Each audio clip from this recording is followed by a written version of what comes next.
నాకు ఏమాత్రం అనుమానం లేదు. 2047కి భారతదేశం ప్రపంచ దేశాల్లో నెంబర్ 1, నెంబర్ 2 దేశంగా ఉంటుందని మరొక్కసారి మీ అందరికీ విజ్ఞప్తి చేస్తున్నా. ఇప్పుడే 4వ పెద్ద ఆర్థిక వ్యవస్థ, రాబోయే 2 ఏళ్లలో 3వ పెద్ద ఆర్థిక వ్యవస్థగా తయారవుతాం. 2038కి అతిపెద్ద 2వ ఆర్థిక వ్యవస్థగా తయారవుతాం. 2047కి మనం నెంబర్ 1 కావాల్సిన అవసరం ఉందని చెప్పి కూడా నేను మీకు తెలియజేస్తున్నా. అదే మరిగా తెలుగు జాతి వరకు, ఆంధ్రప్రదేశ్ రాష్ట్రం వరకు అన్ని రంగాల్లో 2047కి భారతదేశానికి నెంబర్ 1 రాష్ట్రంగా తయారు చేసే బాధ్యత మనందరిపైన ఉందని చెప్పి కూడా మీ అందరికీ తెలియజేస్తున్నా. ఇక్కడ కొత్తగా మీరు చూస్తే సర్కులర్ ఎకానమీ, ఇది ఒక సరికొత్త విప్లవం. నిత్యం సేకరించే వ్యర్థాలతో పాటు వ్యవసాయ వ్యర్థాలు, పరిశ్రమ వ్యర్థాలతో ప్రాంతాల వారీగా సర్కులర్ ఎకానమీ పార్కులు ఏర్పాటు చేస్తున్నాం. కొద్ది రోజుల క్రితం కూటమి ప్రభుత్వం Andhra Pradesh circular economy waste recycling policy 25-30ని ప్రకటించాం. దేశంలోనే మొట్టమొదటిసారిగా ఇది ఒక సమగ్రమైన విధానం. యూస్ అండ్ త్రో మోడల్ నుంచి యూస్, రికవర్, రీయూస్ మోడల్కి మారుస్తున్నాం. వ్యర్థ పదార్థాలను ఆదాయ వనరుగా చేసుకుంటున్నాం. రీసైక్లింగ్ పరిశ్రమను ప్రోత్సహించి ఉపాధి అవకాశాలు పెంచే ప్రయత్నం చేస్తున్నాం. అదే సమయంలో పరిశుభ్రత, పర్యావరణ కోసం తన ఆరోగ్యాన్ని సైతం పణంగా పెడుతున్న పారిశుద్ధ్య కార్మికులకి కూటమి ప్రభుత్వం అండగా ఉంటుంది.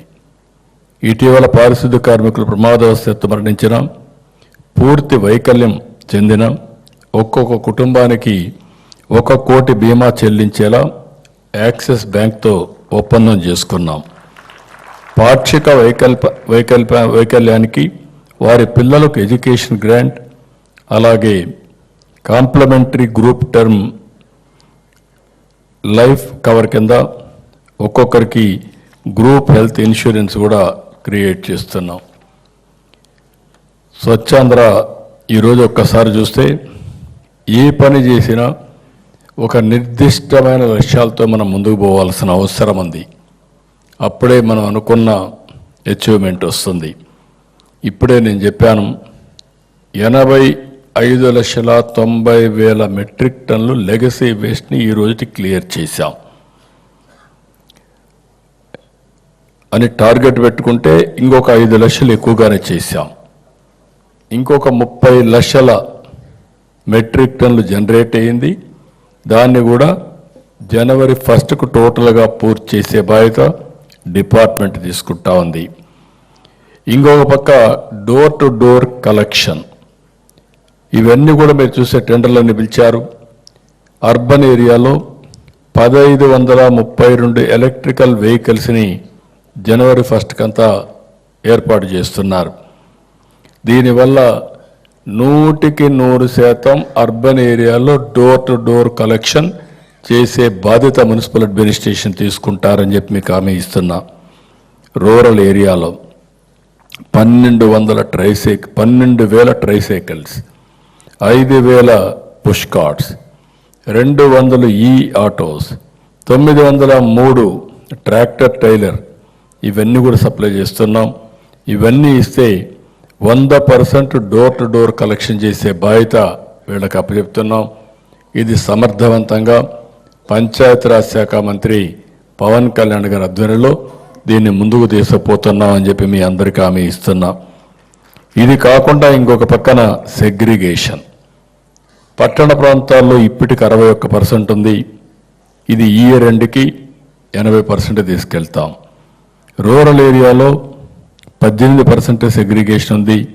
దీన్ని 50% తీసుకెళ్తాం. హోమ్ కాంపోస్టింగ్ పట్టణ ప్రాంతాల్లో 5 లక్షలు, గ్రామీణ ప్రాంతాల్లో 10 లక్షలు. ఈ కార్యక్రమాన్ని కూడా ముందుకు తీసుకుపోయి ఏర్పాటు చేస్తాం.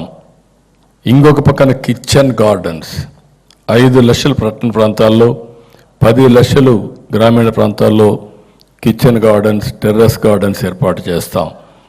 ఇవి కాకుండా 72 ఇంటిగ్రేటెడ్ సాలిడ్ వేస్ట్ మేనేజ్మెంట్ ప్రాజెక్ట్స్ని క్లస్టర్ మోడల్లో పట్టణ ప్రాంతాల్లో, గ్రామీణ ప్రాంతాల్లో కంప్లీట్ చేసి 2020కి టార్గెట్ పూర్తి చేస్తాం.